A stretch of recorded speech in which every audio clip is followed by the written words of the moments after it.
कल सॉल्यूशन में हमने मोलैरिटी और मोलैलिटी के बारे में जानकारी कर ली थी, है ना। मैंने आपको दो इंपॉर्टेंट रिलेशंस भी बताए थे, एक बार उन रिलेशंस को और भी रिकॉल करा देता हूँ मैं, है ना, ठीक है। और एक रिलेशन और भी पढ़ेंगे बच्चे आज, है ना, ठीक है। तो स्टार्ट करें विदाउट वेस्टिंग एनी टाइम बच्चों, ठीक है। जरा एक बार फिर से रिकॉल कर लीजिए ना, ठीक है। रिलेशन बच्चों स्टार्ट करते हैं ना, ठीक है। Relation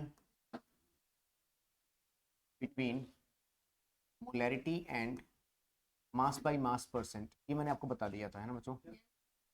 molarity and mass by mass percent, ये रिलेशन मैंने आपको बता दिया था कल, है ना, ठीक है। राइट, फिर से ज़रा रिकॉल कर लेते हैं, है ना, ठीक है।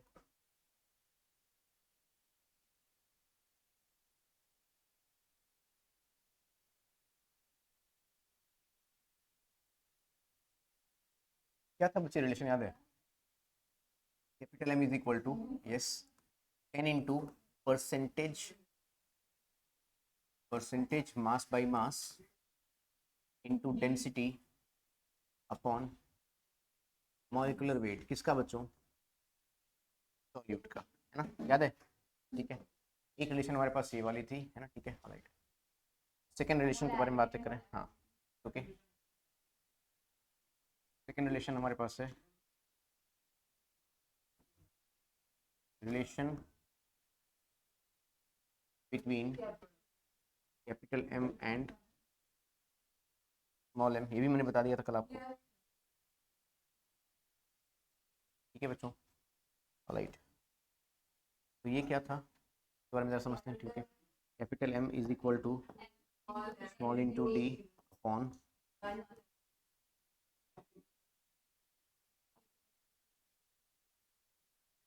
1000, ये ना, ये सेकेंड रिलेशन थी,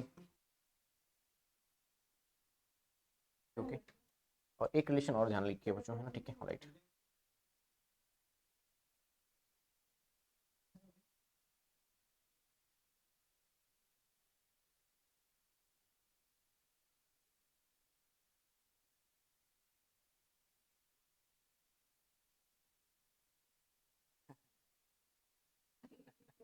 रिलेशन बिटवीन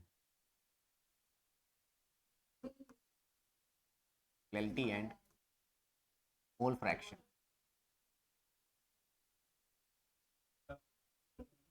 हाँ ये पढ़ाना है मुझे आज, यही तो बता रहा हूँ।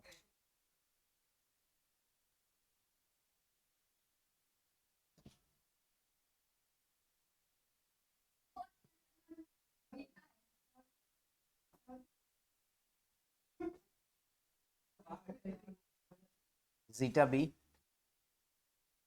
अपॉन 1 माइनस जीटा बी,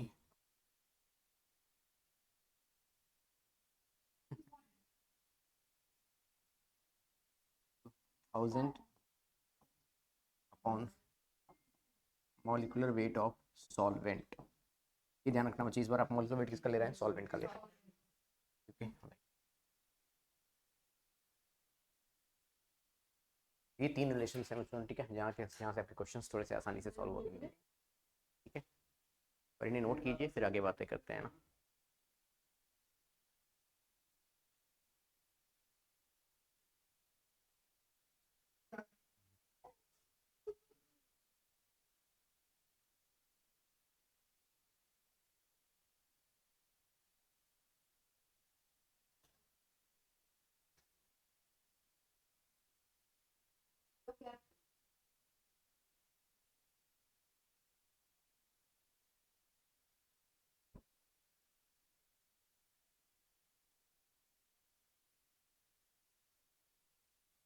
बढ़े आगे, एक क्वेश्चन करके देखें बच्चों।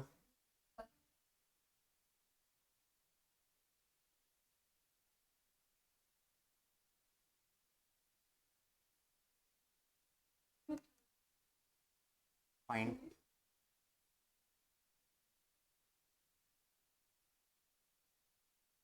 Molarity, molality and mole fraction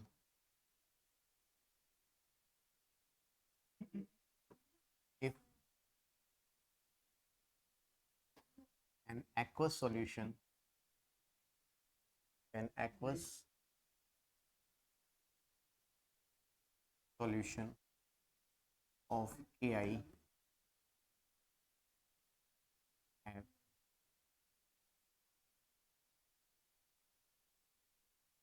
a density of 1.202 gram per ml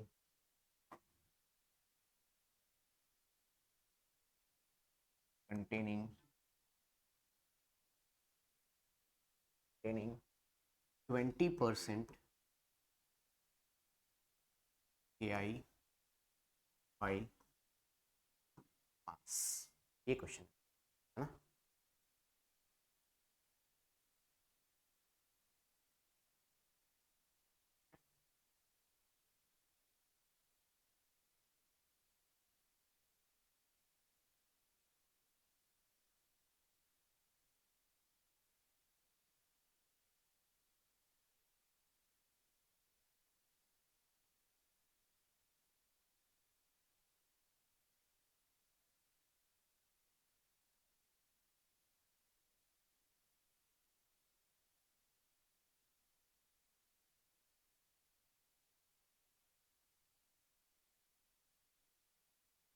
start करें बच्चों,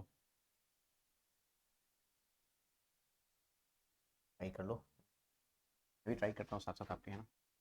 कैपिटल एम इक्वल टू क्या हो जाएगा, 10 into percentage mass by mass to density upon molecular weight of solute, है ना।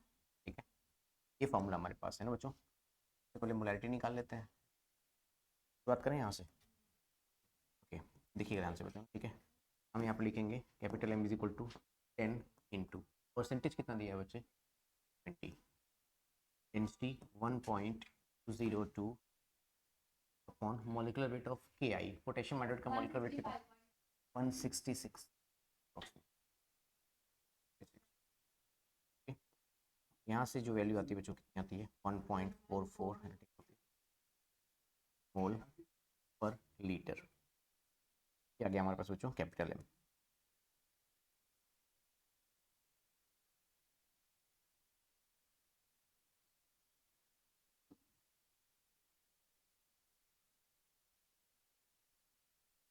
ये कैपिटल एम आ गया हमारे पास, है ना। ओके, तो इसे नोट कर लीजिए, फिर आगे बातें करते हैं ना, ठीक है। स्मॉल एम के बारे में बातें करेंगे।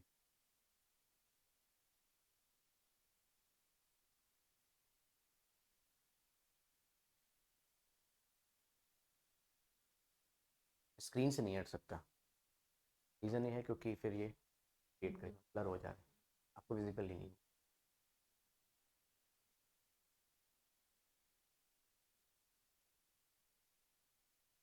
ठीक है, डन मैंने।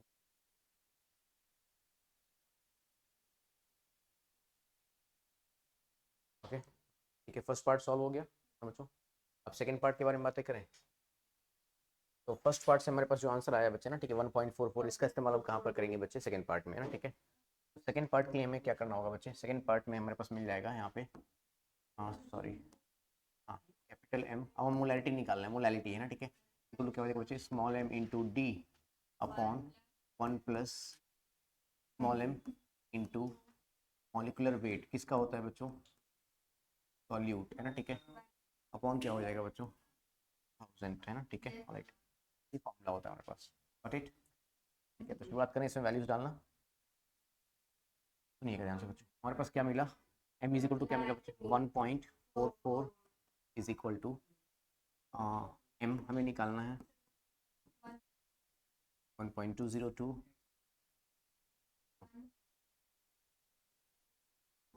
1 plus m into 166 divided by कितना आ जाएगा बच्चों, 1000। सही बात है क्या। तो फर्दर सॉल्व करें तो हमें क्या मिलेगा, 1.44 equals to 1.202 m divided by, यहाँ पे 1000 एलसीएम लेना पड़ेगा, 1000 प्लस 166 एम, और यहाँ पर 1000 से डिवाइड करने से अच्छा है कि यहाँ पे 1000 को मल्टीप्लाई कर दो। सही बात है क्या बच्चों। ठीक है, अब इसको सॉल्व करते हैं आगे ना। ठीक है, ऑलराइट, तो सुनिए ध्यान से प्लीज़।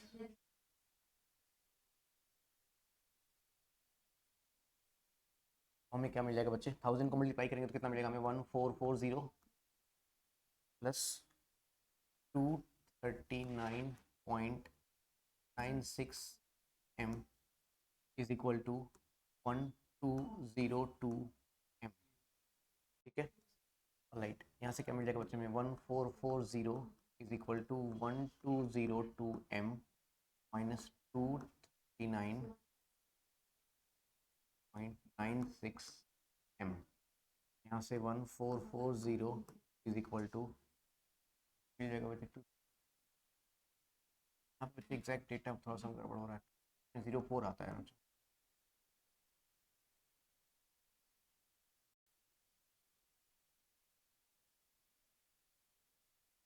हाँ, यहाँ से मिल जाएगा बच्चे 969.96 m। यहाँ से अगर हमें m निकालना है तो क्या मिल जाएगा बच्चे, 1440.96, राइट। यहाँ से स्मॉल है हमारे पास आ जाएगा बच्चे अप्रोक्सीमेटली 1.5 मोल पर kg। इस स्मॉल एम आ गया।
नहीं आता बच्चों, थर्ड पार्ट करें।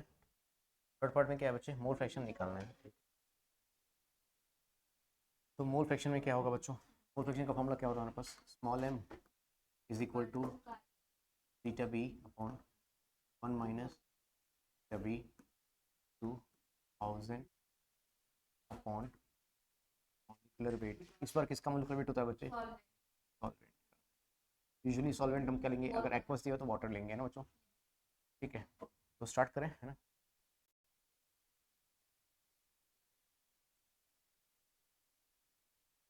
तो स्मॉल में हमारे पास कितना आया बच्चे, 1.5 is equal to zeta b 1 minus zeta b multiplied by 1000 upon 18। बच्चे मैं बताऊँ आपको, ये वैल्यू तो आप हमेशा याद रखा करो। एग्जैक्टली सही बोल रहे हो बच्चे, बिल्कुल सही बोल रहे हो ना। इसकी फिक्स वैल्यू आप याद रखिए, ये वैल्यू कितनी होती है बच्चे, 55.55, 55.55। ये आप याद रखिए, कई जगह पे काम में आती है बच्चे ये वैल्यू, है ना। राइट, यहाँ से क्या मिल जाएगा आपको, 1.5 is equal to zeta b 1 minus zeta b, है ना बच्चों, मल्टीप्लाइड बाई 55.5। ठीक है, राइट। यहाँ से सॉल्व करेंगे अगर बच्चों तो आगे क्या मिल जाएगा बच्चे में,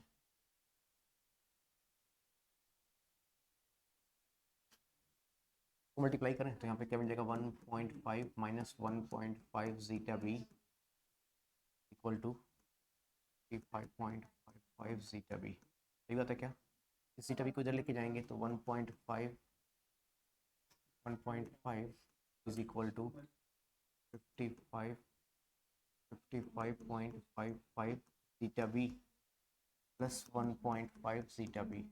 okay, 1.5 is equal to 57.05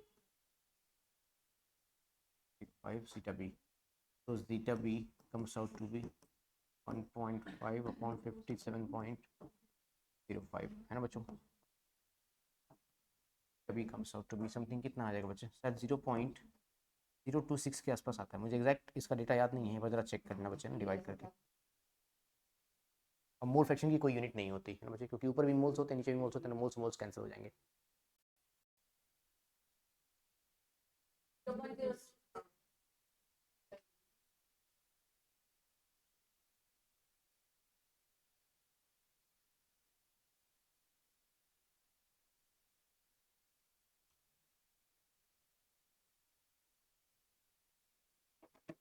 I hope यहाँ तक की बातें आपको समझ में आ गई होंगी बच्चों।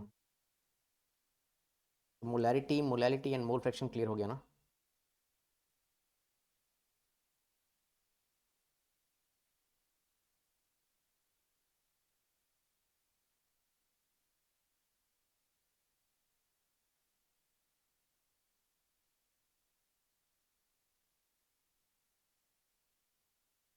फिर आगे बढ़े बच्चों, यहाँ तक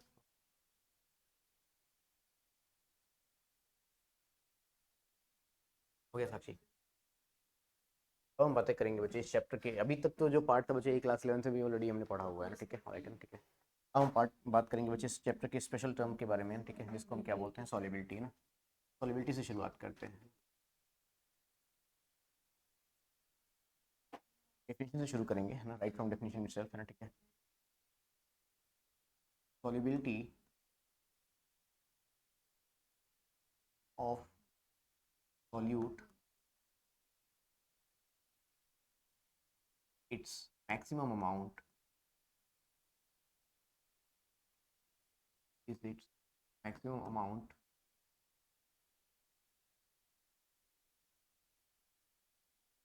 that can be dissolved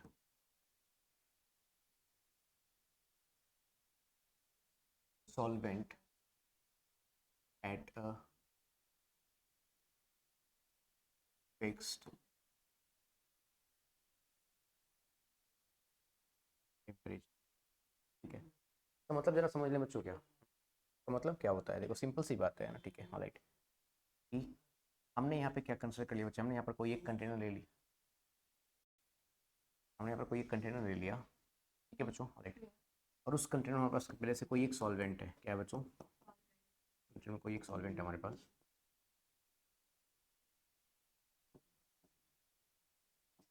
okay. और हम ऐड क्या कर रहे हैं बच्चों इसमें, इसमें हम सॉल्यूट ऐड कर रहे हैं। और मेक श्योर एक चीज़ हमने कांस्टेंट रखा हुआ है, वो क्या है बच्चे, टेम्परेचर क्या है बच्चे, कांस्टेंट। और मेक श्योर आप सॉल्यूट को भी सॉल्वेंट को भी वेरी नहीं करोगे है ना, ठीक है, सॉल्वेंट भी फिक्स्ड है, सॉल्वेंट भी फिक्स्ड है बच्चे ना, सॉल्वेंट को वेरी नहीं करेंगे, कि हर एक सॉल्वेंट की सॉलिबिलिटी अलग अलग होती है बच्चे, कोई जरूरी नहीं कि हर एक सॉल्वेंट सॉल्यूट को डिजोल्व कर ही ले, ओके राइट।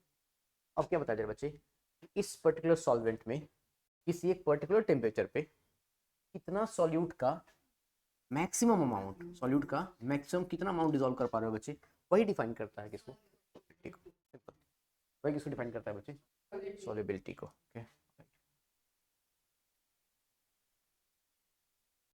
क्या कर रहे, कौन सा,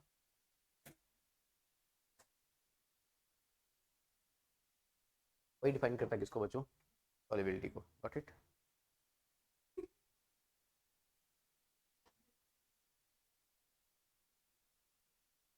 हो गया, बढ़े आगे, ओके। तो फिर आगे बातें करते हैं ना बच्चे, केस फर्स्ट के बारे में बातें करेंगे ना, ठीक।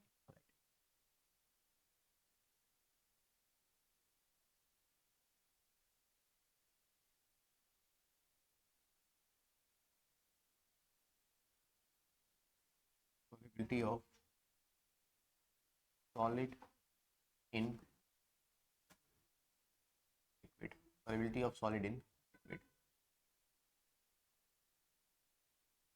ठीक है। सॉलिड की सॉल्युबिलिटी लिक्विड में कैसी होती है बच्चे, इसके बारे में बातें करेंगे, राइट। जरा कुछ नोट लिख लेते हैं ना बच्चों, ठीक है।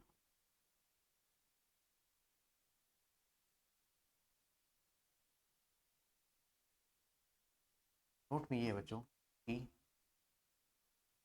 Polar solute dissolves in polar solvent.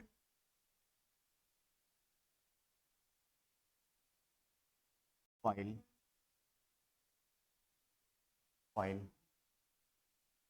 non-polar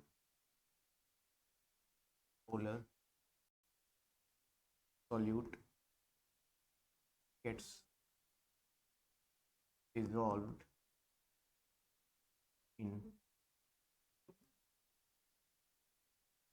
non-polar solvent. मतलब सिंपल सही है बच्चों, है ना, ठीक है।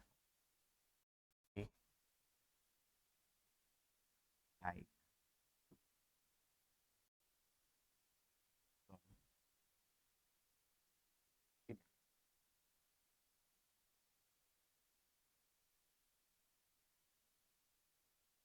नहीं ध्यान रखना बच्चे, like charges repel each other at the same time. यहाँ तक डन, नोट कर लिया आपने।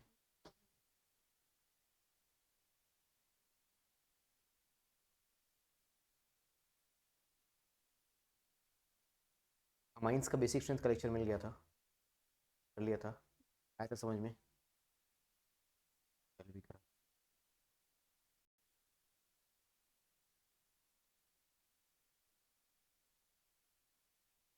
क्वेश्चन से क्वेश्चंस निकालने की कोशिश करो।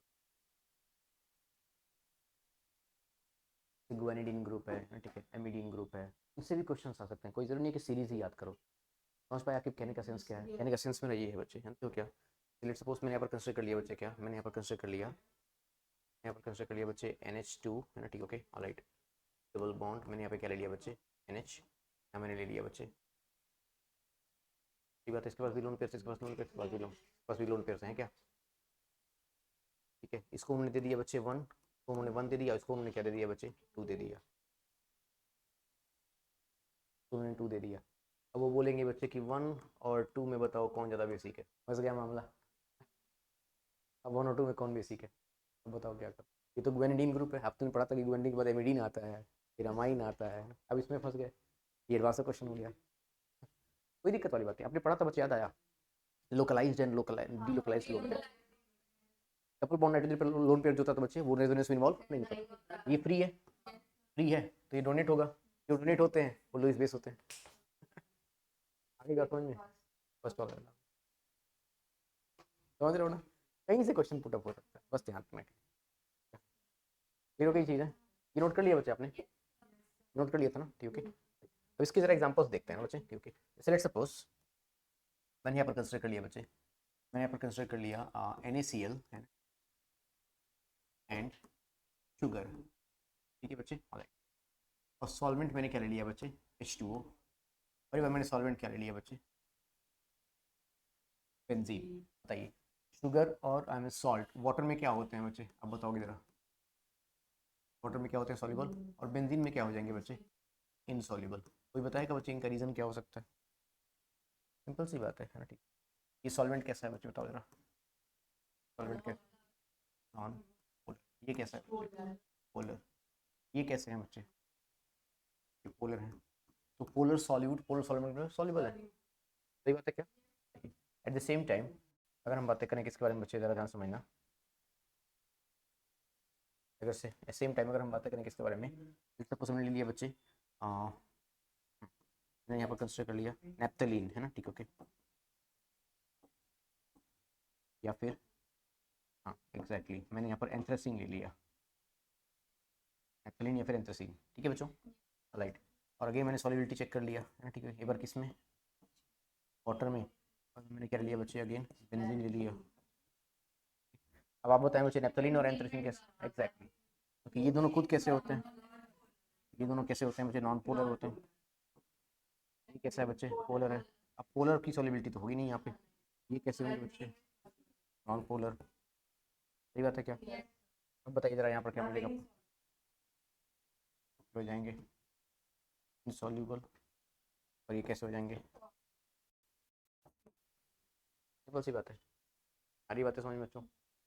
ये कुछ इसके सेट ऑफ एग्जांपल्स हैं ना, ठीक, लास्ट ईयर पढ़ाया था मैंने सब।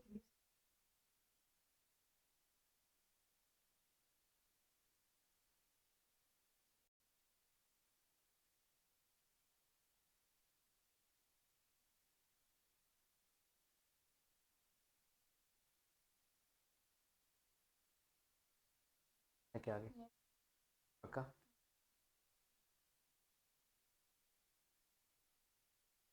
अब थोड़ी सी बातें करेंगे बच्चे किसके बारे में, कुछ स्पेशल चीज़ें पढ़ेंगे है ना, ठीक है ऑलराइट। जैसे effect of temperature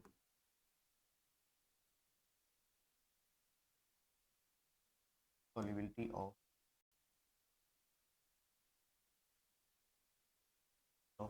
solid in liquid. ये ध्यान रखना बच्चे, अभी हम किसकी सॉलिबिलिटी पढ़ रहे हैं, सॉलिड की, किस में, लिक्विड में। ये ध्यान रखिएगा, ये बहुत इंपॉर्टेंट तो नहीं है, लेकिन मैं ये नहीं बोलूँगा कि बच्चे की बिल्कुल भी इंपॉर्टेंट नहीं है ना, ठीक है। बहुत इंपॉर्टेंट नहीं है, ये बात सही है ना, ठीक है, लेकिन कुछ एक्सटेंट तक ठीक ठीक है ना, थोड़ा सा है। Okay, effect of solubility on solid effect of temperature on solubility of solid in liquid, है ना बच्चों। हम ये बोल सकते हैं बच्चे कि ये कौन सा प्रिंसिपल फॉलो करता है, याद है बच्चों, एग्जैक्टली मैंने पढ़ाया था आपको, है ना, फॉलोज ली शेटिलियस प्रिंसिपल, रिवर्स अप्रोच वाला है, ठीक है। हालांकि टेम्परेचर में आपको रिवर्स अप्रोच लगाने की जरूरत भी नहीं होती थी, जरूरत नहीं होती थी, ली शेटिलियस प्रिंसिपल, ठीक है बच्चों। कैसे अप्लाई करेंगे जरा ध्यान समझना बच्चे, है ना, ठीक है। जैसे लेट्स सपोज मैं यहाँ पर कंसिडर कर रहा हूँ बच्चे, मैंने यहाँ पर कोई एक सॉल्यूट ले लिया,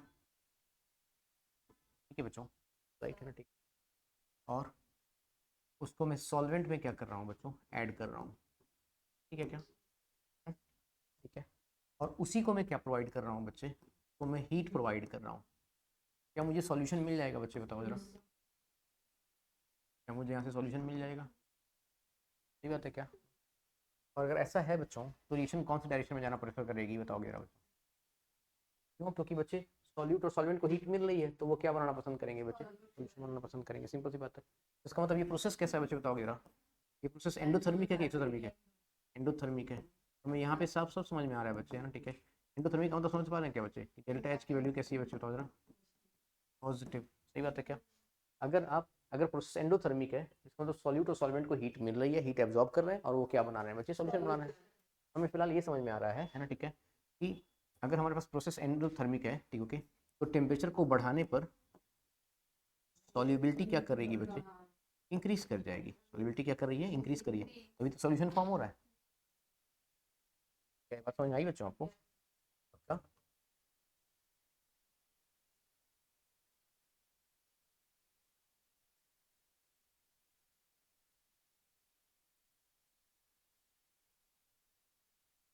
क्लियर हो गया क्या।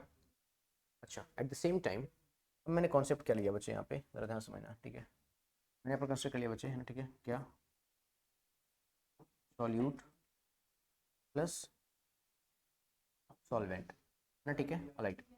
और ये मुझे क्या मिल रहा है बच्चे, सॉल्यूशन मिल रहा है, ठीक है। लेकिन अब यहाँ से हीट एनर्जी रिलीज हो रही है, क्योंकि प्रोसेस मैंने क्या मान लिया बच्चे, एक्सोथर्मिक। इसका मतलब डेफिनेटली हीट अब यहाँ पर मिल रही होगी। अब हीट किसको मिल रही होगी बच्चे, सॉल्यूशन को। अगर सॉल्यूशन को हीट मिल रही होगी बच्चे, तो ये कहाँ पर आना चाहेगा, बताओगे बच्चे, तो ये कहाँ पर आना चाहेगा, ये वापस से सॉल्यूट फॉर्म करना चाहेगा। और सॉल्यूट कैसा है बच्चे, सॉल्यूट कैसा है, सॉलिड, तभी तो उसको लिक्विड में डिसॉल्व कर रहे हो। इसका मतलब सॉल्यूशन जो है वो सॉलिडिफाई होना चाह रहा है। कोई चीज सॉलिडिफाई होता है, इसका मतलब वो प्रेसिपिटेट बनाता है, और प्रेसिपिटेट का मतलब इनसॉल्युबल होता है। अब सॉलिबिलिटी क्या हो रही है, समझ पाए, आगे लीजिए टीडियर्स, है ना, पक्का आके आया है ना, ठीक, ओके। तो मतलब अब प्रोसेस कैसा है बच्चे, अब प्रोसेस हो चुका है हमारे पास एक्सोथर्मिक, समझ पा रहे हैं क्या। यहाँ पर डेल्टा एच की वैल्यू क्या हो चुकी है बच्चे, नेगेटिव हो चुकी है ना, ठीक है। उस केस में सॉलिबिलिटी क्या कर जाएगी बच्चे, बताओ जरा, डिक्रीज कर जाएगी। तो it strictly depends upon Le Chatelier's, solubility decrease कर जाएगी, समझ पा रहे हैं बच्चों, बाकी प्ले हुआ।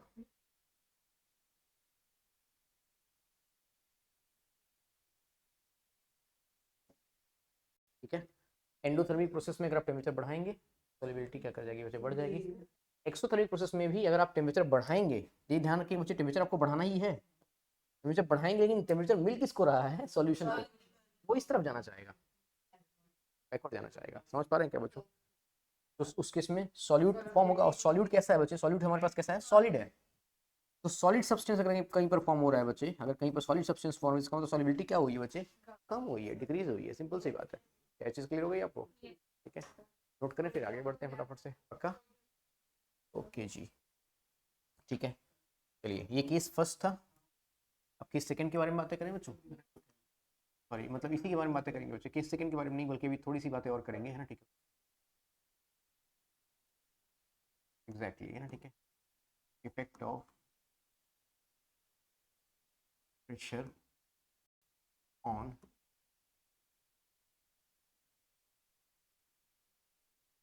solubility of solid in liquid, है ना, ठीक है। ठीक है बच्चों, ऑलराइट, तो स्टार्ट करते हैं ना, ठीक है। थोड़ा सा नोट लिख लीजिए मेरे साथ साथ, है ना बच्चों।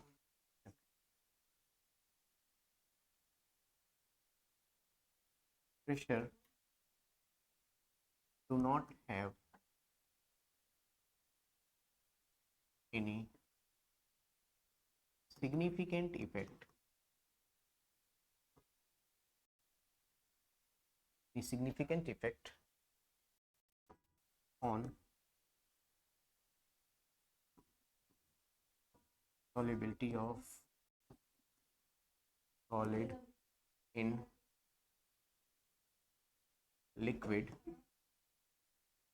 since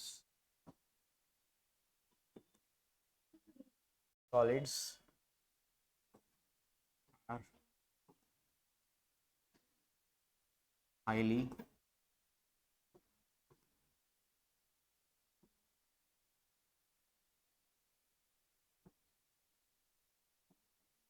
incompressible.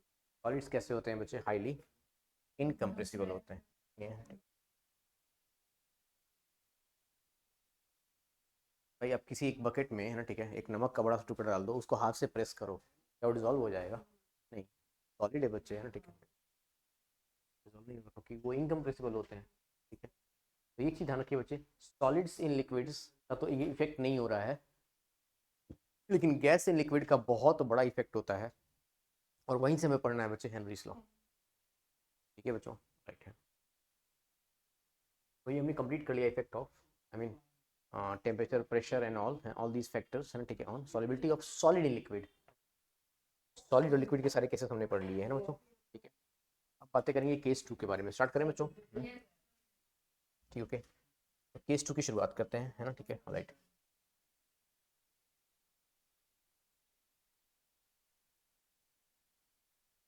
केस 2 में क्या होता है बच्चों? Solubility of gas in liquid, है ना, ठीक है, solubility of gas in liquid. एक चीज़ ध्यान रखना बच्चों, है ना, ठीक है, राइट, है ना, हमेशा से कि छोटी सी बातें करते हैं यहाँ पे, है ना। मुझे आप ये बताइए कि वाटर के अंदर ऑक्सीजन कितना सॉल्युबल होता है, बहुत ज़्यादा या फिर बहुत कम? बहुत कम, बहुत कम। It is soluble only to the extent so that aquatic life में सर्वाइव और एक्वेटिक लाइफ में सस्टेन, ये ध्यान रखिएगा। ऑक्सीजन बहुत ही कम सॉल्युबल होता है, इंस्टेड उससे ज़्यादा सॉल्युबल कार्बन डाइऑक्साइड होता है, उससे ज़्यादा सॉल्युबल HCl होता है। आप एक काम करें बच्चे, वो पैराग्राफ एनसीईआरटी का जो सबसे नीचे पैराग्राफ है नहीं हिमांशी, तेरे में पढ़ना बच्चे ध्यान से पैराग्राफ।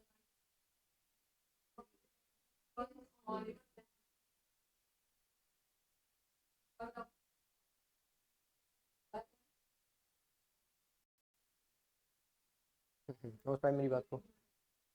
यस बच्चों, हाँ, ठीक है, हाँ, ठीक है।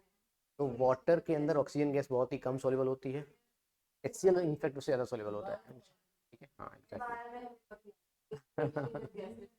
चलो फिर आप जरा समझ लें बच्चे इसको, solubility of gas in liquid, है ना, ठीक है, ऑलराइट। और इसमें हम बातें करेंगे सबसे पहले किसके बारे में बच्चे? इसमें हम बातें करेंगे इफेक्ट ऑफ प्रेशर के बारे में। किसके बारे में बातें करेंगे बच्चों? इफेक्ट ऑफ, ठीक है बच्चों, शुरुआत करें क्या? Effect of pressure. तो ज़रा मेरी बात को थोड़ा सा ध्यान समझना बच्चे ना, ठीक है, मैं क्या कहना चाह रहा हूँ।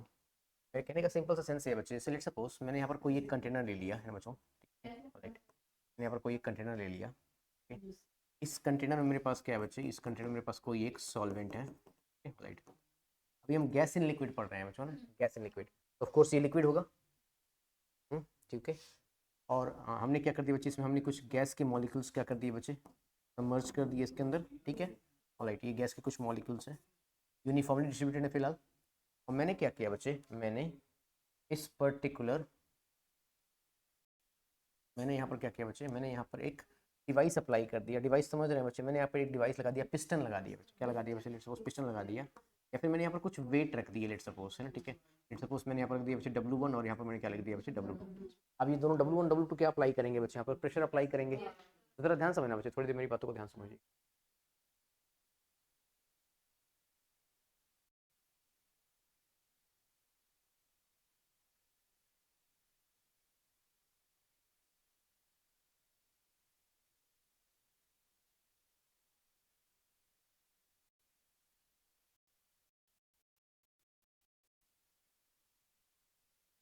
ठीक है, ऑलराइट। मेरे कहने का सेंस क्या है बच्चों, है ना, ठीक है, कि मैंने यहाँ पर वेट अप्लाई कर दिया। अब जब मैंने वेट अप्लाई किया बच्चों, है ना, ठीक है, उस केस में क्या हो जाएगा बच्चों, बताओगे जरा। मैंने फिर से एक कंटेनर लिया, मतलब इसी कंटेनर को, अब जो नेक्स्ट केस हमारे पास आएगा बच्चे, है ना, ठीक है, थोड़ी देर के बाद क्या हो जाएगा बच्चों, बताओगे जरा। देखो जैसे ही मैंने वेट अप्लाई किया बच्चों, है ना, ठीक है, उस केस में क्या होने वाला है कि अब ये पार्टिकल्स एक दूसरे के क्लोज आएंगे तो कोलाइड करेंगे, कोलाइड करेंगे तो डिस्ट्रॉय होंगे, मतलब टूटेंगे, और जब टूटेंगे तो डिजॉल्व होंगे। सही बात है क्या? इसका मतलब प्रेशर अप्लाई करने पे गैसेस की सॉल्युबिलिटी लिक्विड में क्या कर रही है, इंक्रीज कर रही है। समझ पा रहे हो बच्चों, क्या बात समझ में आई? बोलिए बोलिए, है ना, ठीक है, ऑलराइट, है ना, ठीक है।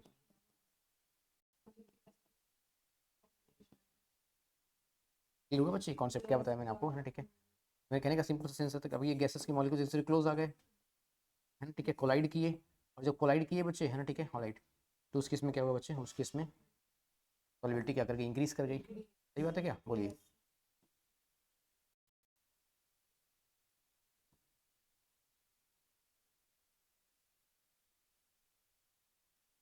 W1 और W2, ये बात समझ में आ गई। तो फिलहाल हेनरी ने क्या किया बच्चे, देखो ध्यान से, हमें ये समझ में आ गया कि अगर हम क्या करते हैं बच्चे, प्रेशर बढ़ाते हैं, है ना, ठीक, ओके, तो गैसेस की सॉल्युबिलिटी क्या करती है बच्चे, ठीक है, सॉल्युबिलिटी क्या करेगी बच्चे, इंक्रीज करेगी, मतलब pressure is directly proportional to solubility. क्या एक चीज क्लियर है?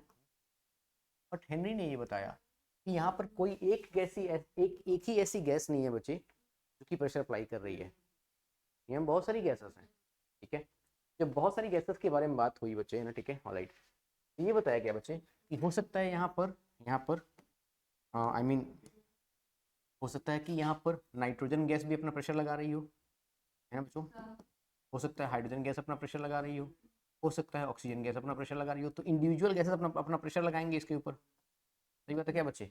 इसका और अब बहुत सारी अगर चीज़ें हैं बच्चे, तो हमें उसका क्या लेना होता है बच्चे, हम उसका क्या लेते हैं, मोल फ्रैक्शन कंसिडर करते हैं कि कोई गैस कितनी सॉल्युबल है वो डिपेंड करेगा कि उसके कितने मोल्स सॉल्युबल है।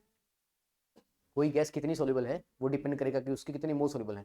अब मुझे अगर ये पता करना है साक्षी कि यहाँ पर नाइट्रोजन गैस कितनी सॉल्युबल है, तो मैं क्या करूँगा, solubility of nitrogen, I mean moles of nitrogen upon total number of moles, nitrogen plus hydrogen plus oxygen. सही बात है क्या? मतलब उसका मतलब जानते हो क्या बच्चे, इसका मतलब सिंपली ये हुआ कि एक साइंटिस्ट आए बच्चे, है ना, ठीक है, उनका नाम था डेल्टन। क्या नाम था बच्चे, डेल्टन। हेनरी ने ये बताया था कि अगर आप प्रेशर बढ़ाओगे तो सॉल्युबिलिटी क्या कर जाएगी बच्चे, बढ़ जाएगी। डेल्टन ने ये बोला, है ना, ठीक है, Dalton he was nothing but a contemporary to Henry. उन्होंने ये बोला बच्चे, है ना, ठीक है, कि आप उसको सॉल्युबिलिटी के टर्म में ना डील करके किसके टर्म में डील करो बच्चे, मोल फ्रैक्शन के टर्म में डील करो। समझ पाए मेरी बात को? तो मतलब उन्होंने ये बोला कि pressure is directly proportional to solubility को उन्होंने किसके टर्म में डिलीट आई मीन रिलेट कर दिया बच्चे, ही related solubility in terms of mole fraction. समझ पाए बच्चे? सॉल्युबिलिटी को उन्होंने किसके टर्म में डील कर दिया बच्चे, मोल फ्रैक्शन के टर्म में डील कर दिया। किसने? डेल्टन ने। किसने बच्चों? डेल्टन ने। तो this is Dalton modified form of Henry's law. समझ पाए मेरी बात को? Dalton's modified form of Henry's law. क्या मेरी बात समझ में आ गई? बोलो। इसके बारे में लिख नोट कर लीजिए ना, फिर शुरुआत करते हैं ना बच्चों, है ना, ठीक है, कि Dalton's modified form of Henry's law क्या कहता था, है ना बच्चों। जब भी कोई साइंटिस्ट आते थे उनके तुरंत बाद जन्म होता था किसका, डेल्टन का। पहले हेनरी के बाद जन्म हुआ फिर उसके बाद थोड़ी देर बाद रॉल्ट्स आएंगे, उनके बाद भी उनका जन्म हुआ है ना। पढ़े के आगे बच्चों, पक्का? ओके, तो हम हेडिंग लिखेंगे बच्चों, Dalton's modified form of Henry's law. ठीक है, सिंपली हेनरीज लॉ ना लिख करके हम लिखेंगे Dalton's modified form of Henry's law.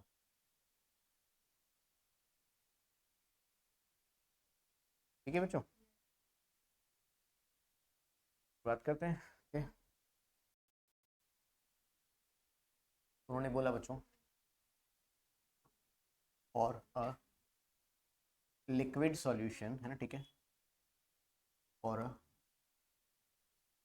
Liquid solution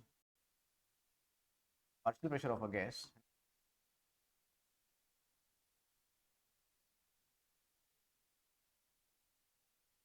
partial pressure of a is directly proportional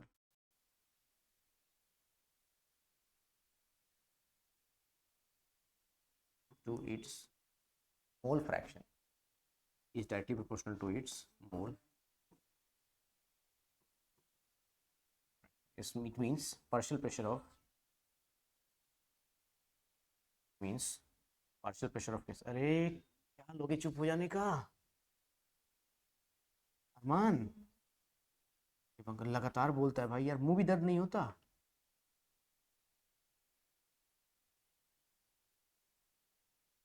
बोलो ना, नहीं होता।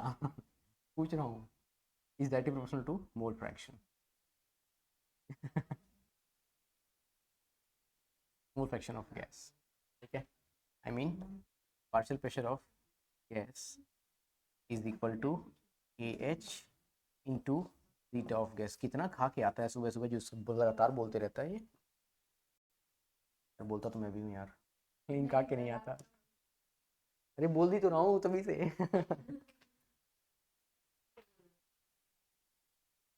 फिर आ रहा है तुमको ये। Partial pressure of gas is equal to KH into zeta. KH क्या होता है बच्चे? KH is Henry's constant. KH को हम क्या बोलते हैं बच्चों? Henrys constant. KH के बारे में हमारी डिस्कशन होगी अभी, है ना, ठीक है।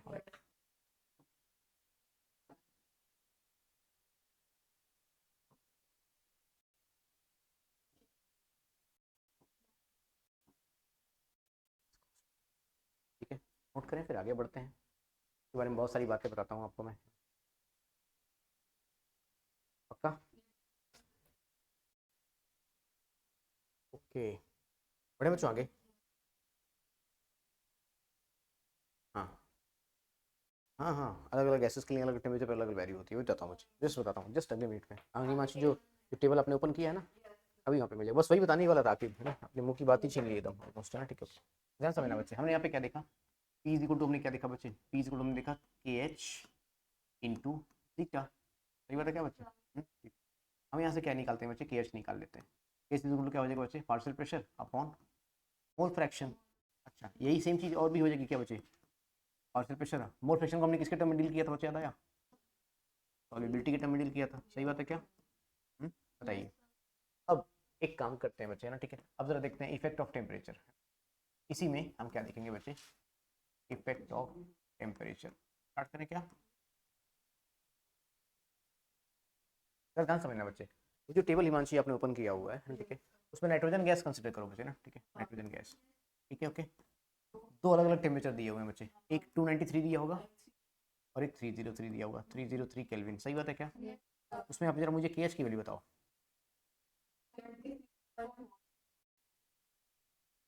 टेम्परेचर और यहाँ पर KH 76.48, हाँ, और 88.84।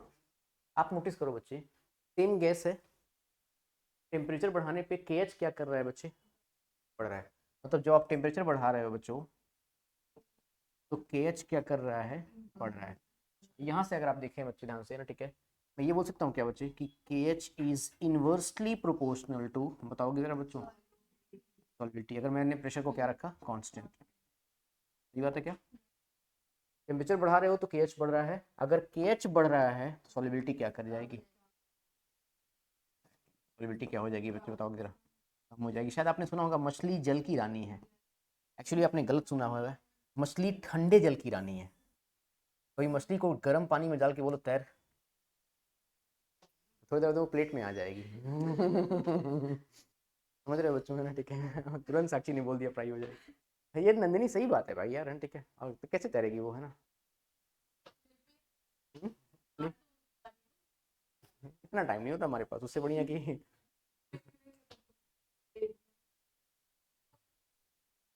फिर थोड़ी देर बाद हाजमोला की जरूरत पड़ेगी। हथमोला। तो is this reason because of which aquatic species are more comfortable, next paragraph में मिलेगा बच्चे, है ना, because of the reason that aquatic species are more comfortable in cold water rather than warm water। बच्चे सेम सेम सेम टेबल के नीचे, aquatic species are more comfortable in cold water as rather than warm water। बच्चे NCERT खून में होनी चाहिए आपके, पहले बता दें।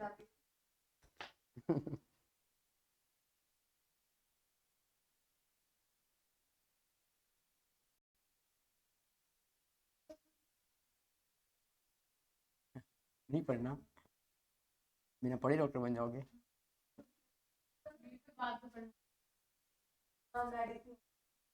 ये नीट के बाद बहुत ज़्यादा पढ़ना पड़ेगा आपको, आईआईटी में बहुत पढ़ना पड़ता था। चलो ठीक है सर।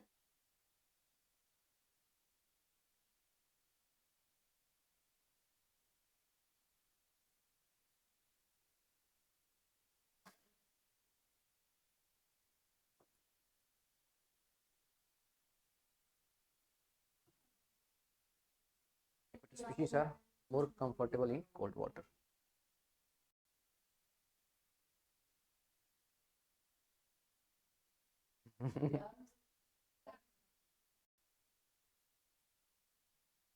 हाँ,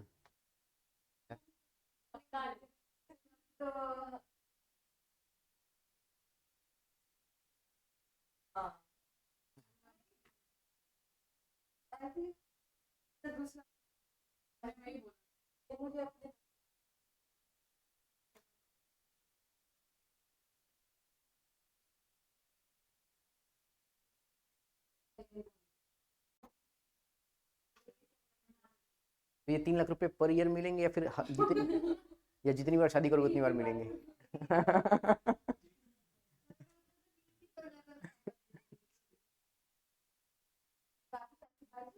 यस, बढ़े आगे। ओके जी, चलिए फिर आगे बातें कर रहे हैं, पक्का। हाँ जी, तो एक काम करते बच्चे ना, थोड़े से क्वेश्चंस करते हैं ना, ठीक है, राइट, है ना, ठीक है। जरा बच्चे एक बार एनसीईआरटी देंगे प्लीज। एक क्वेश्चन मेरे साथ साथ नोट करेंगे क्या प्लीज बच्चों। अच्छा क्वेश्चन है वैसे, है ना, ठीक है। H2S toxic gas. हाँ, बहुत अच्छी खुशबू आती है बच्चे, है ना, ठीक है। Toxic gas with rotten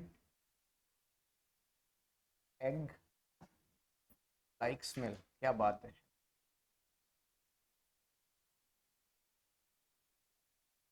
is used for qualitative analysis, इन्हीं चीज़ों में काम में आ सकता है। क्वालिटेटिव से शुरू हो गया ये, ठीक है। अरमान,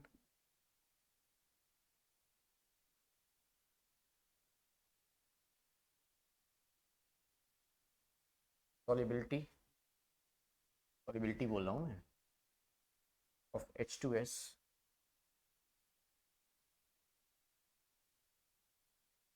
in water at STP is 0.195 m।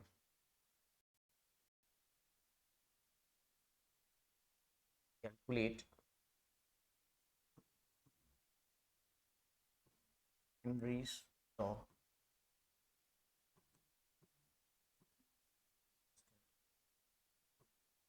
ये क्वेश्चन है,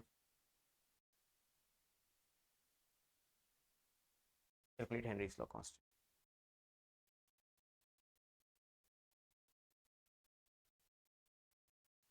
क्वेश्चन नोट कर लिया बच्चों, स्टार्ट करें क्या, को सॉल्व करते हैं जरा, है ना, ठीक है। जरा ध्यान समझिएगा बच्चे, पहले कुछ बातें जान लेते हैं। उन्होंने सिर्फ एक चीज़ दिया हुआ है बच्चे, जानते हो क्या। हाँ, सॉलिबिलिटी दिया हुआ है, वो भी in terms of molality, small m के टर्म में दिया हुआ है ना बच्चों। Solubility in terms of molality दिया हुआ है ना, ठीक है, राइट, ठीक है। और बाकी सच बताऊं तो कुछ भी नहीं दिया हुआ, एक कंडीशन उन्होंने दी है बच्चे, जानते हो क्या? एसटीपी की कंडीशन उन्होंने दी हुई है, ठीक है, तो कोई दिक्कत वाली बात नहीं है, समझते हैं इसको, है ना, ठीक है। तो मोलैलिटी इज इक्वल टू, उन्होंने क्या दिया बच्चे, 0.195 ये दिया हुआ है बच्चे। मोलैलिटी आखिर होती क्या है एक्चुअली? मोलैलिटी होती है नंबर ऑफ मोल्स बच्चे, नंबर ऑफ मोल्स ऑफ, किसकी मोल्स होते हैं बच्चे? सॉल्यूट के, ठीक है। और फिर क्या होता है बच्चे? Mass of solvent, mass of solvent in KG, सही बात है क्या? Mass of solvent in KG. फिलहाल हमें यहाँ से जानते हो क्या समझ में आ रहा है बच्चे? में यहाँ समझ में आ रहा है कि हमारे पास 0.195 मोल होंगे, और सॉल्वेंट का कितना केजी होगा? 1 केजी।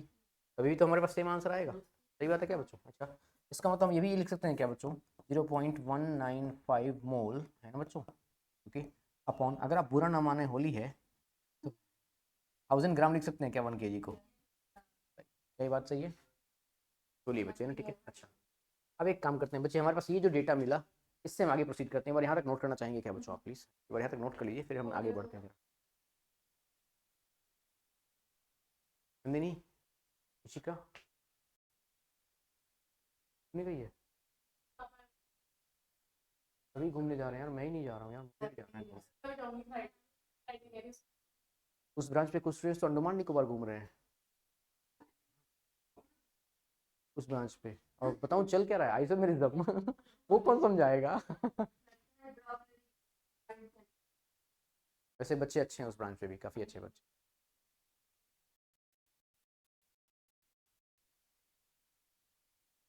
11 12 अच्छे बच्चे हैं, पढ़ने में है।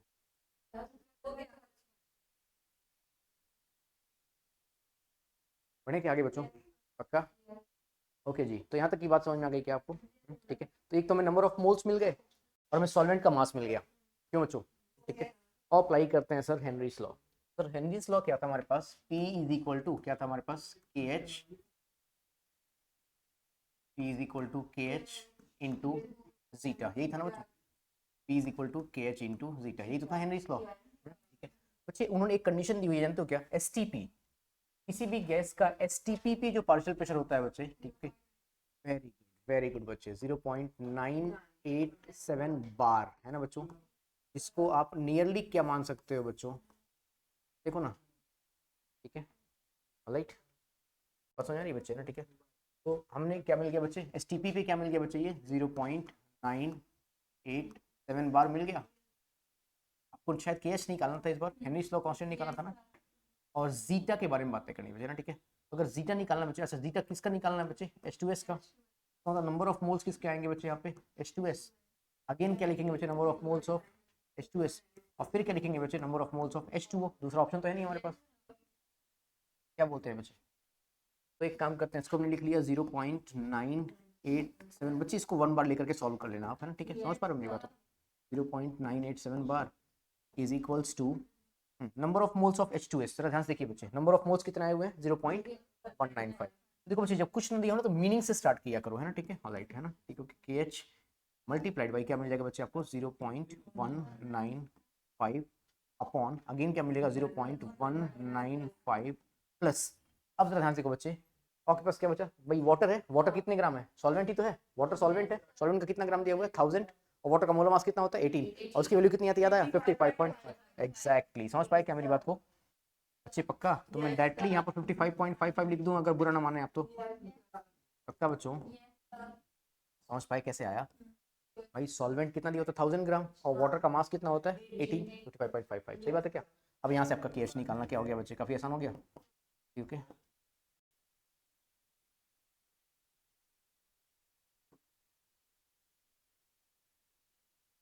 ठीक है, बार में क्यों आया बच्चे? दूसरी कोई यूनिट है नहीं, इसकी कोई यूनिट होती नहीं है, जो यूनिट पार्शियल प्रेशर की आएगी वही यूनिट इसकी आएगी,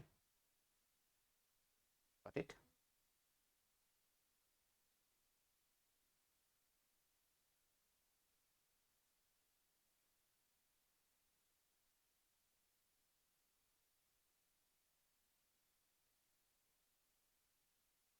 पोस्ट करना ये मेरा वो नहीं है, सिर्फ लेक्चर्स।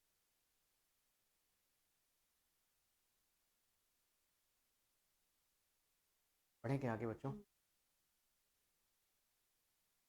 पक्का? एक नेक्स्ट क्वेश्चन आता रहता हूँ मुझे, दिखाइए। समझ में आ रही है बातें? अब थोड़ी सी क्लैरिटी और मिल रही है पहले से?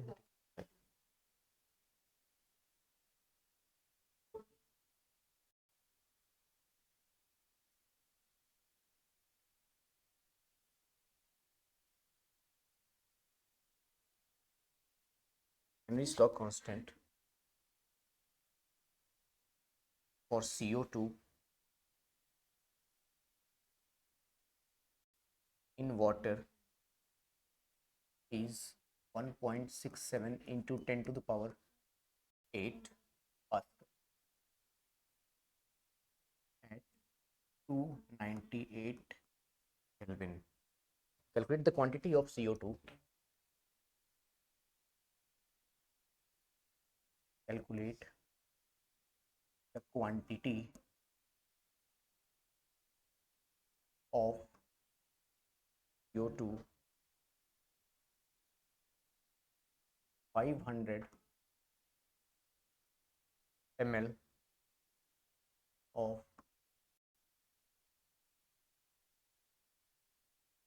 soda water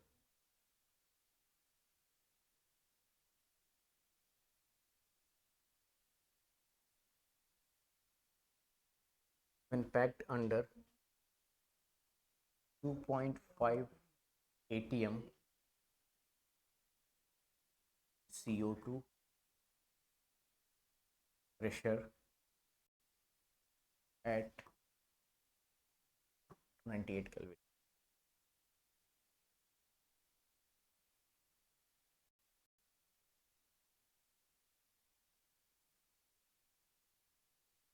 स्टार्ट करें बच्चों? इस क्वेश्चन के बारे में अगर हम बातें करें बच्चे, तो वो डिमांड क्या कर रहे हैं पहले तो ये जान लेते हैं ना, ठीक है? पहले तो उन्होंने क्या दिया बच्चे? KH दिया हुआ है 1.67 into 10 to the power 8 pascals. Unit का ही रोल है बच्चे। फिर वो पूछ रहे हैं बच्चे क्वांटिटी। बच्चे क्वांटिटी का मतलब जानते हो क्या होता है? क्वांटिटी का मतलब होता है बच्चे गिवन मास।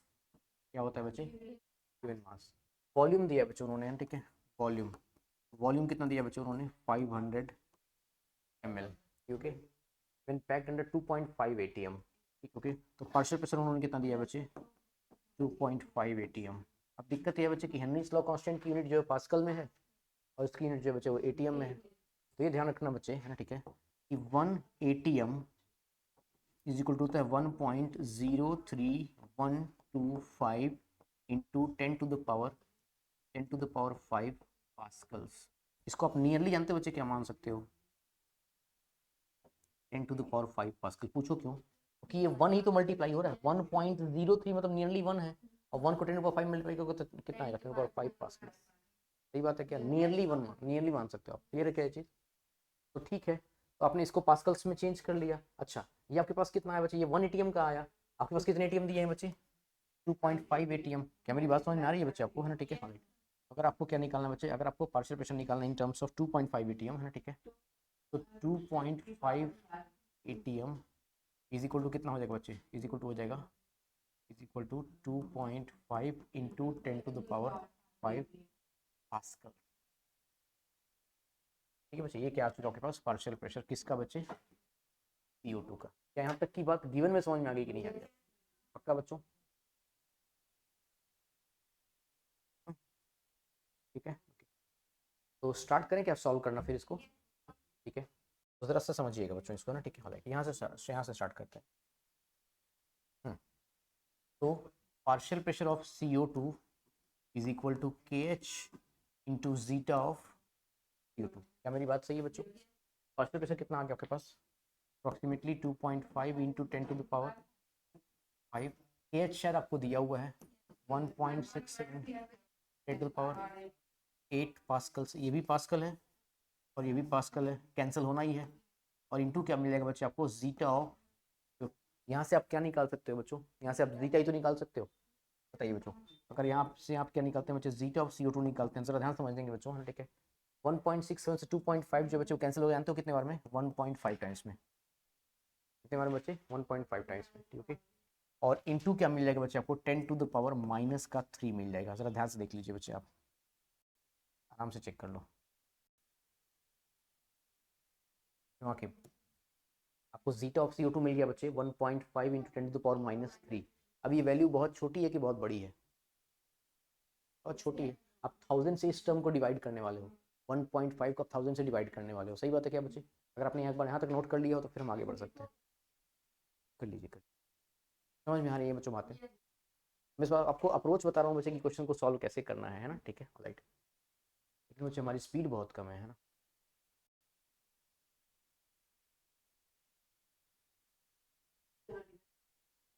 सॉल्यूशन नहीं नहीं, उसकी स्पीड नहीं। जैसे क्या होता है ना, अगर मान लो हमारे पास यहाँ पे क्वेश्चन पहले से लिखे हुए होते ना, तो फिर सॉल्व करना काफी स्पीड होता है। कोई नहीं,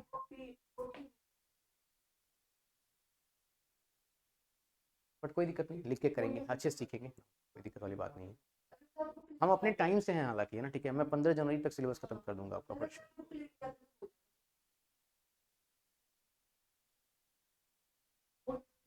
हो गया बच्चे यहाँ तक? ओके, चलिए बढ़े आगे। क्योंकि तो हमने अभी क्या निकाल लिया बच्चे? अभी हमने मोल फ्रैक्शन निकाल लिया। अब बच्चे जरा बताएं मुझे कि मोल फ्रैक्शन का जो फॉर्मूला होता है हमारे पास बच्चे, वो क्या होता है ना, ठीक है ओके। मोल फ्रैक्शन अगर अगर मुझे CO2 का निकालना है ना बच्चे, मुझे क्या लिखना पड़ेगा? Number of moles of CO2 upon लिखना पड़ेगा मुझे number of moles of CO2 और plus number of moles of H2O। अब एक चीज ध्यान समझना बच्चे, इसके मोल फ्रैक्शन इतने कम आए हुए हैं बच्चे, इसका मोल फ्रैक्शन इतना कम आया हुआ है कि number of moles of water के रिस्पेक्ट में बच्चे, इसको मुझे जानते हो क्या करना पड़ेगा? इसको मुझे क्या करना पड़ेगा? करना पड़ेगा। ऐसा रीजन क्या है बच्चे? क्योंकि number of moles of H2O is far far greater as compare to number of moles of. ये बात आपको समझ में आ गई? ठीक है राइट। तो बढ़े क्या बच्चे आगे? ठीक है। तो कब नेगलेक्ट करना है कब नहीं करना बच्चे, वो आपको खुद से समझ में आ जाएगा क्वेश्चन की डेटा को देख करके ना, ठीक है राइट। ये कितना आया था बच्चे हमारे पास? 1.5 into 10 to the power minus 3 equals to, और हमारे पास क्या बचा बच्चे? Number of moles of CO2 और फिर number of moles of H2O। अब छोटी सी कंसिडरेशन और लेनी पड़ेगी बच्चे, आपको जानते हो क्या लेनी पड़ेगी? देखिए ध्यान से, आपको यहाँ पर कंसिडर करना पड़ेगा बच्चे, जानते हो क्या? लेट, आखिर बहुत ध्यान से चीज बता रहा हूँ बच्चे, है ना, ठीक है। Let density is equal to, जानते हो बच्चे क्या लेना पड़ेगा आपको? 1 ग्राम और ml, ये लेना पड़ेगा। जानते हो बच्चे क्यों? बताता हूँ आपको। डेंसिटी इज इक्वल टू क्या होता है बच्चे, बताओ जरा? Mass upon volume is equal to क्या आ जाएगा? 1। और यहाँ से जानते हो बच्चे क्या मिल जाएगा आपको? मास इज इक्वल टू क्या मिल जाएगा? वॉल्यूम। और वॉल्यूम कितना दिया था बच्चे आपके पास? 500 ml दिया होता। हमें यहाँ पे वॉल्यूम का काम नहीं है बच्चे, हमें यहाँ पे गिवन मास चाहिए। समझ पाए बच्चे? अब मुझे यहाँ पे क्या लिखना पड़ेगा? 500 ग्राम लिखना पड़ेगा, क्योंकि मुझे वाटर का मास चाहिए, तभी तो मैं कुछ कर पाऊंगा। हिमांशी, मेरी बात समझ में आई? पक्का बच्चे, है ना? ये फिजिकल अप्रोच है इस क्वेश्चन को डेवलप करने का। समझ पाए बच्चे? अब यहाँ से हम क्या लिख सकते हैं? अब यहाँ से वापस स्टार्ट करें, ठीक है राइट। तो हमने ये कंसिडरेशन लिया बच्चे, क्लियर हो गया क्या बात?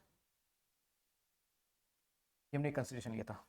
फिर आगे सॉल्व करते हैं बच्चे। हमारे पास क्या मिला है यहाँ पे, बताओ ये बच्चों? Yes, 1.5 into 10 to the power minus 3 equals to number of moles का फॉर्मूला, नंबर ऑफ मोल्स को नंबर ऑफ मोल्स से लिख लेते हैं फिलहाल। और यहाँ पर मुझे क्या मिल जाएगा बच्चे? सॉरी, अब 1000 नहीं मिल के क्या मिल जाएगा बच्चे मुझे? 500 अपॉन कितना मिल जाएगा बच्चे? 18। कितना मिल जाएगा? 500 अपॉन 18। 500 अपॉन क्या मिल जाएगा बच्चों? 18। उसकी वैल्यू 55.5 होती थी, इसकी वैल्यू हो जाएगी 27.77। कितनी हो जाएगी बच्चे? 27.77। तो 1.5 into 10 to the power minus 3 is equal to number of moles of CO2, है ना बच्चों, अपॉन क्या हो जाएगा? 27.77। सही बात है क्या? अगर मुझे यहाँ से number of moles of CO2 निकालना है बच्चों, है ना, ठीक है, तो मुझे क्या लिखना पड़ेगा? 27.77 multiplied by 1.5 into 10 to the power minus 3। सही बात है क्या बच्चे? अच्छा, नंबर ऑफ मोल्स का फॉर्मूला याद है बच्चे क्या होता है? Given mass upon molar mass. अगर मुझे यहाँ से गिवन मास निकालना बच्चे, तो मोलर मास को मुझे यहाँ पे मल्टीप्लाई करना पड़ेगा क्या? तो मुझे क्या मिल जाएगा? 27.77 multiplied by 1.5 into 10 to the power minus 3। और CO2 का मोलर मास कितना होता है बच्चे, बताओ जरा? 44 होता है, ध्यान होगा बच्चे आपको ये। अब ये आप यहाँ से जब सॉल्व करेंगे बच्चे, है ना, ठीक है ऑलराइट, तो फाइनली आपको क्या मिल जाएगा बच्चे? यहाँ से कार्बन डाइऑक्साइड का मोलर मास मिल जाएगा इन टर्म्स ऑफ ग्राम्स। समझ पाए बच्चों? 1.8।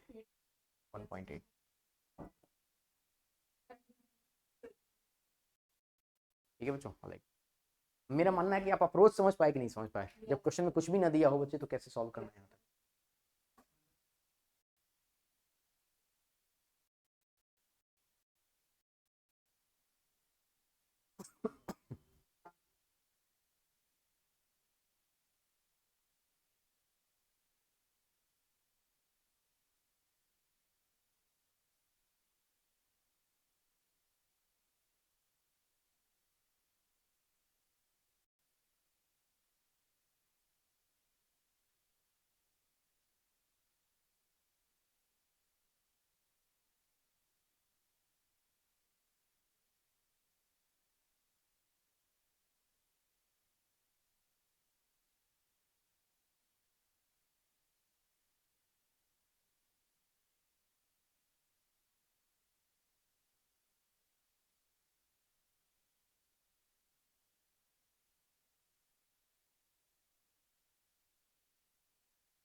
बने बच्चों आगे फिर पक्का डन यहाँ तक। अच्छा एक ग्राफ के बारे में ज़रा बातें कर लेते हैं ना, ठीक है राइट। सपोज मैंने यहाँ पर एक कर्व प्लॉट कर लिया है ना बच्चों,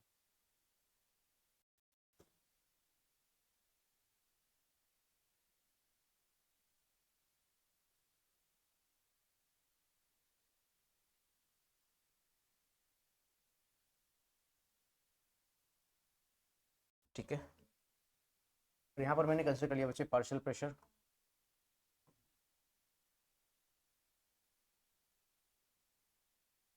यहाँ पर मैंने कंसिडर कर लिया बच्चे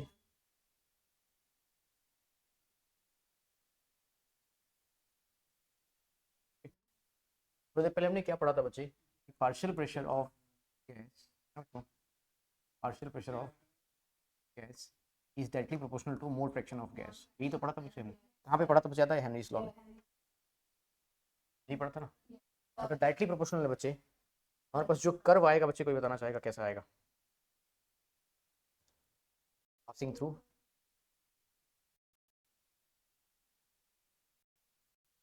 समझ पाए क्या बच्चे,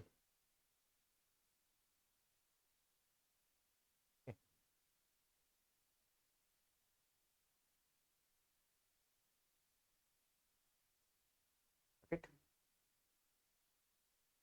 और इस कर्व का जो स्लोप आएगा बच्चे, क्या वो केच आ जाएगा,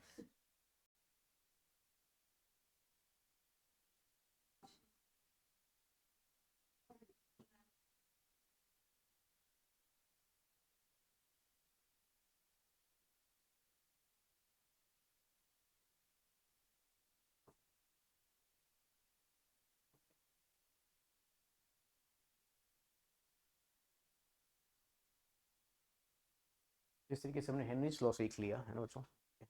कल हम हेनरीज लॉ पे और फिर एक टॉपिक कल और पढ़ेंगे बच्चे, रॉल्स लॉ। हेनरीज लॉ और रॉल्स लॉ पे बहुत सारे क्वेश्चंस करेंगे। उसके नेक्स्ट क्लास से हम शुरू करेंगे, जानते हो बच्चे क्या, उसके नेक्स्ट क्लास से हम शुरू करेंगे कॉलिगेटिव प्रॉपर्टीज। लेकिन कल कल हम बहुत सारे न्यूमेरिकल्स करने वाले हैं बच्चे, इस पे हेनरीज लॉ पे और रॉल्स लॉ पे, ठीक है। क्योंकि चैप्टर थोड़ा सा न्यूमेरिकल बेस्ड है और मैं क्वेश्चन कराने में कोई कसर नहीं छोड़ना चाहता बच्चे। ये हमें पता है कि हम एक महीने अंदर सिलेबस कंप्लीट कर लेंगे, लेकिन फिर स्टिल मैं क्वेश्चंस बहुत सारे कराऊंगा आपको, क्योंकि क्वेश्चन से ही आप सीख पाओगे चैप्टर। फिजिकल केमिस्ट्री आप क्वेश्चन से ही सीख सकते हैं, फैक्ट, ठीक है।